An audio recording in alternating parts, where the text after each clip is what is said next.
Save করা মানে কি? সেভ করা মানে তাকে সূত্রপাত হয়েছে সে ইয়াবার ব্যবসা করে, হেরোইনের ব্যবসা করে, গাঁজার ব্যবসা করে, চিহ্নিত ব্যবসায়ী, তার ফ্যামিলি সবাই জানে। এবং এখন যদি আপনি এটা শেল্টার দেন তাহলে না, অবশ্যই শেল্টার দিই না, তাকে ধরে নিছে, জিজ্ঞেস করে দেখেন এলাকার কারো কাছে কোনো প্রকার তদারকি করি নাই, যাইও নাই। এখন এই যে প্রশাসনের লোককে কথা বলতে দাও, আপনার বাইরে ধরার ক্ষেত্রে সহযোগিতা করবে? অবশ্যই সহযোগিতা করব। সহযোগিতা করলে আমি বলি, যদি সহযোগিতা করে এখানে যারা আছে, আমি তো আমি জনগণ নিয়ে আমার কাজ করতে হবে অবশ্যই, এবং জনগণ নিয়ে কাজ করব। আমার এসপি স্যারের বক্তব্য শুনেন নাই যে ওই দিন যারা মিটিং এ ছিলেন, ঠিক আছে, বলছে তো মাদকের বিরুদ্ধে জিরো টলারেন্স, বলছে যে আপনার নিজের ভাই বা নিজের ভাতিজাকে বাঁচাবেন না, যারা মাদক ব্যবসায়ী করে তাদেরকে ধইরা পুলিশের হাতে দিন, বা আপনারা যেভাবে সামাজিক প্রতিরোধ করা যায় এই জন্য কিন্তু এসপি স্যার বলছে, সুস্পষ্টভাবে বলছে, আমি 100% সেটা একমত। ঠিক আছে। এখন যে এই ভাই এইটা নিয়ে মারামারি করবে সেটা না, আমি জানি না মাদক ব্যবসা করে। এনামুল, তুমি সত্যি কথা বলো।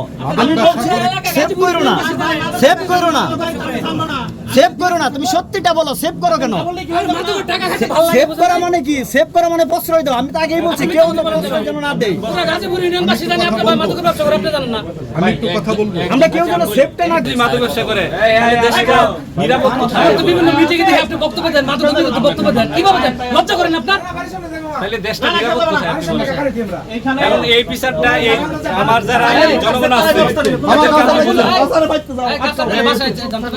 আরে কাছাড়ে ভাবতে গেলে প্রশাসন নিয়ে যাবে, তোমরা খাও কথা বলতে তুলে দিবে, আপনাদের হাতে তুলে দিবে এবং আমরা সেটা সহযোগিতা করবো। এনামুল আমাদের বন্ধু মানুষ, এলাকার মানুষ সাথে জড়িত, ও নির্দ্বিধায় সেটা স্বীকারও করতেছে এবং আমরা এলাকাবাসী সেটা জানি।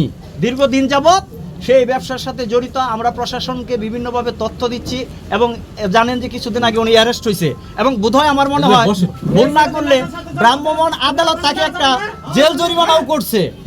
সব মিলিয়ে জিলে এখানে আসলে লুকোচুরি করার কিছুই নাই। এই কাউসার মাদকের সাথে সরাসরি সম্পৃক্ত, সে নিজে নেশা করে এবং সে একজন ডিলার।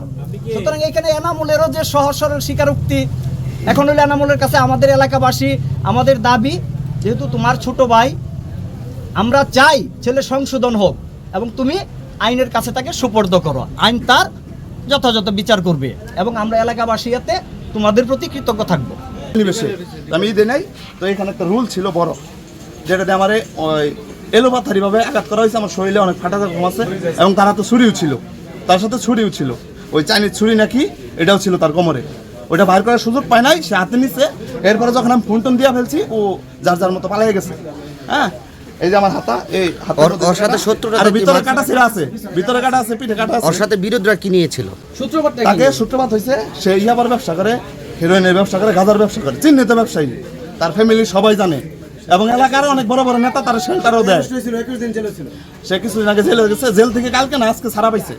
হ্যাঁ, মাদক মামলায় এলাকার বড় বড় যারা নেতা আছে, শীর্ষ পর্যায়ে যারা নেতা আছে, কথিত তার বড় ভাই আছে এনামুল হক রানা, আরো কয়েকজন নেতা আছে যারা তার শেল্টার দেয়, এই মাদক কেনা বেচা এবং এখান থেকে কমিশনও খায়। নাইলে তার মতো একজন চিহ্নিত সন্ত্রাসী এলাকায় ঘুরে বেড়ায়, মানুষ আটকে আটকে এলাকায় জিজ্ঞাসা করে দেখেন, এমন কোনো দিন নাই ও মানুষটা মারে না, এমন কোনো দিন নাই। তো আমি এখানে মারার পরে মানে আমার এলোপাথারিভাবে আমার অনেক আঘাত করছে, আমার শরীরে জখম আছে, সে আমার হত্যার উদ্দেশ্যে এই কাজ করছে।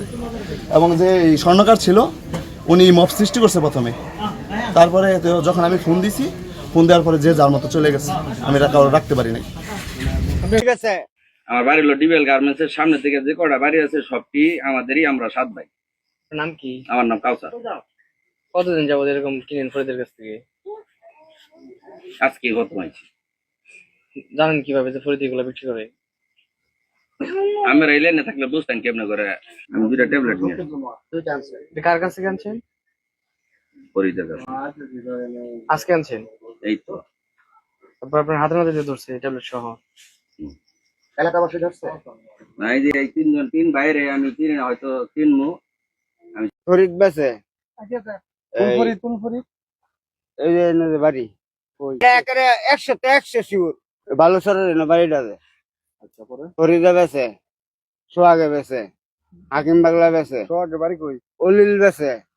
সোহাগ বাড়ি কই বাবা আমি এটা চিনি না, আমি কই থাকতাম না। আর বক্তরও বেছে। এইটুকুর মধ্যে এই কয়জন? হ্যাঁ, এই যে আর দুজন নাম না বললা যে এখানে হ্যাঁ কইলাম তো অলিল আর ওই হাকিম পাগলা সেলিমও গেছে।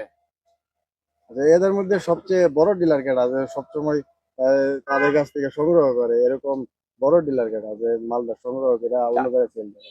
তারা মালা না এই মাওনাতে নেড়ে এনে বাক করিয়া পরে তারা এনে খুঁজা বেছে সেল দেয়।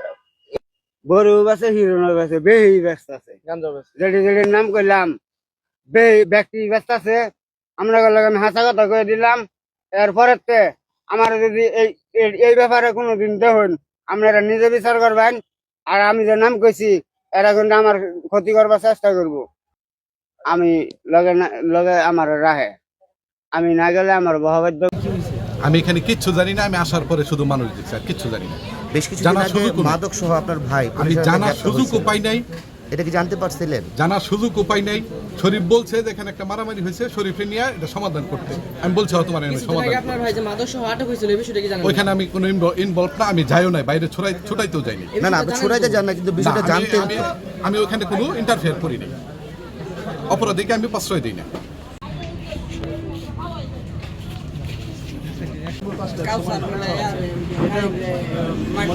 আমরা হলো প্রকৃত পক্ষে অপরাধীকে অপরাধী বলেই আমরা করব, সাব্যস্ত করব, কথা বলবো। আমরা কেউ যেন সেভ করার চেষ্টা না করি। আমরা কেউ যেন, সেটা আমার ভাই হোক, আমার ভাইগনা হোক, আমরা যেন সেভ করার কোনো চেষ্টা না করি, কথার দ্বারা ও যেন চেষ্টা না করি সেভ করার।